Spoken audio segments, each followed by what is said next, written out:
एक आदमी को पता था कि उसकी पत्नी 3 घंटे बाद मारी जाएगी, फिर भी उसने उसे अकेले कमरे में भेज दिया। वह पुनर्जन्म लेकर आया था। पिछली जिंदगी में शादी के दिन उसने मंगेतर को कमरे में मृत पाया, जिसकी गर्दन में उसी का पेन घुसा था।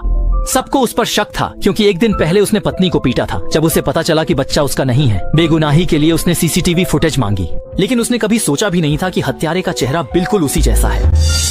ये मैं कैसे हो सकता हूँ? सब टूट गए। ससुर ने चाकू सीधे आदमी के दिल में घोंप दी। वह तड़प कर गिर पड़ा, पर जागने पर खुद को शादी से 1 दिन पहले पाया। तभी पत्नी की सहेली ने बताया कि बच्चा उसकी पत्नी का नहीं है।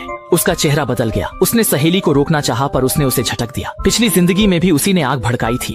पिछली बार उसने पत्नी से झगड़ा किया था, पर इस जन्म में वह शांत रहा। उसे हत्या का शक टालना था। वह पत्नी के पास गया और कहा कि उसने उसे माफ कर दिया है, बच्चे की परवरिश हम साथ करेंगे। यह सुन पास खड़ा आदमी भड़क उठा। उसे यकीन नहीं था कि कोई दूसरे के बच्चे को अपनाएगा। तुम गुस्से में शिकारी को मारना चाहते हो? क्या वही कातिल है? उसके व्यवहार से आदमी को शक हुआ। उसने कातिल को फंसाने के लिए कहा कि वह दूसरे का बच्चा पाल लेगा। तभी पत्नी ने बात पलटकर सबको शराब पीने बुलाया। आदमी जानता था कि पिछली बार नशे में होने के कारण पत्नी को खतरे का पता नहीं चला था, इसलिए उसने शराब रोकी और दोस्त को उसके साथ सोने भेज दिया। सब साथ रहें ताकि हत्यारा हमला न कर सके। खुद को बचाने के लिए उसने हत्या वाला पेन टॉयलेट में फ्लश कर दिया। फिर अलीबी बनाने के लिए वह रात भर बार में सीसीटीवी के सामने रहा।